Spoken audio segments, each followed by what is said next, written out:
So I wanted an area to keep the bees, didn't I? Now, I don't react well to getting stung, which is unfortunate because I keep bees, Smallwood bees, etc, etc. However, I still want to keep bees, but when I check them I can wear the full suit, be extra careful, double gloves on, no problem. But when I'm in the rest of the garden, I want to try and keep the bees in the area they are and not have them, I don't know. So if I'm digging here, it doesn't upset the bees, because I have experienced being upsetting bees before. When I've been digging, they don't seem to like that.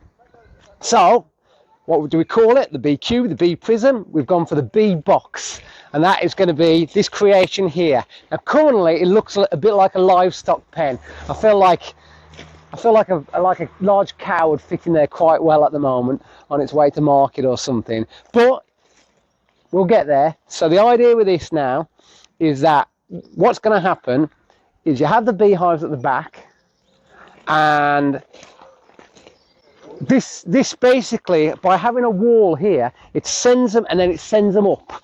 So this is kind of like a tunnel really into the garden. So the bees they'll come along, get to the barrier, then go up. Now obviously it might work, it might not. My slight concern is that I'm going to be at perfect height for getting smacked in the face by bees every time I walk past here. But I didn't want to do it. We're on a slight slope, and I didn't want to go too high, because we've already got, the neighbours are already shadowed by that building. I didn't build that, that was already there, and I didn't want to do anything more like that. But it works quite well because you've got this path here to there. So all of this is going to have an edge round. I'm going to use this sort of material first, and it'll go on the inside. But what's quite good, so the material, it'll all go on the inside here, but what that means is all along here I'm going to have a flower bed, and I can tend to it without upsetting the bees, because they'll be coming. So the beehive will be about here. So let's say 1, 2, 3. I mean, I may have got a bit carried away with the size. It gives room for expansion, Anyway, so the bees will obviously come out and then up. So the rest of the garden, they'll not be affected by it, which is, fingers crossed, great. Now what I'm going to do with this area here, so currently I'm just trying to get it level. No, it doesn't have to be perfect, just more or less level. So kind of raking it, clearing it, no problem. Some bits I hadn't cleared it quite fully with a digger, and oh, it's so awful.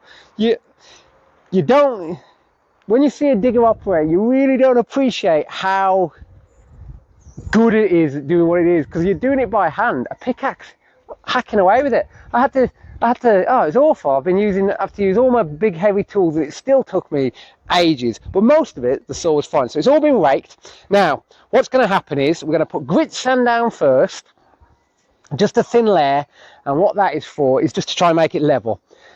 Then, if you remember those trays I had, I'll go get you 1-2 seconds. So these trays, which covered the whole drive, and I kept quite a few of them. It's probably one of those, I should have just kept them all. Anyway, these are going to go sit on top, then we're going to fill them with grit sand.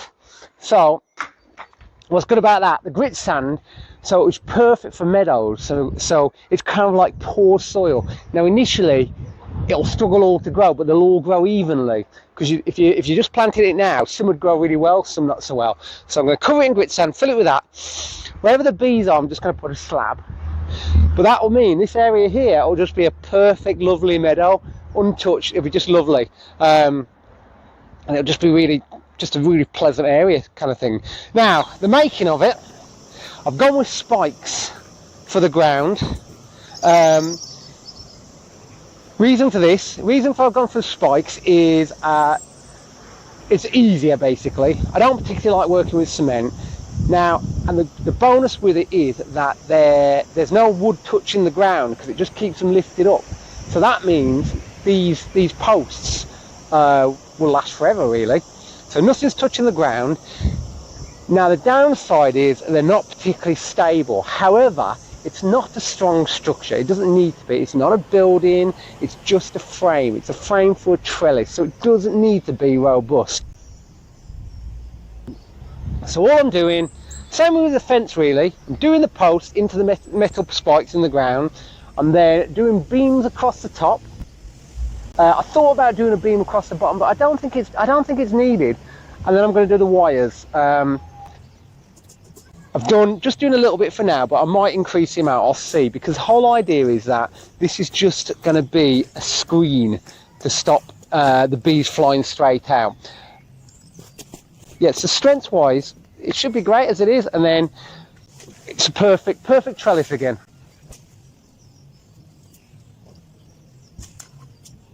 So it's been 1 day, which is pretty good, I reckon. So, well, I'd say I do it one day raking, and then today has been the frame. It's much more fun. I say fun, maybe that's the wrong word, but I much prefer the building because it's so satisfying just when it goes to plan and when everything's going up. Now I haven't finished it yet, as you can see, so that'll have to be another video, but for 1 day's, well, 2 days work, it's pretty good going. And I'm hoping by the end of the month we'll have the bees back. That's the target, end of the month, bees back, and then yeah, all sorted. But hope you like it.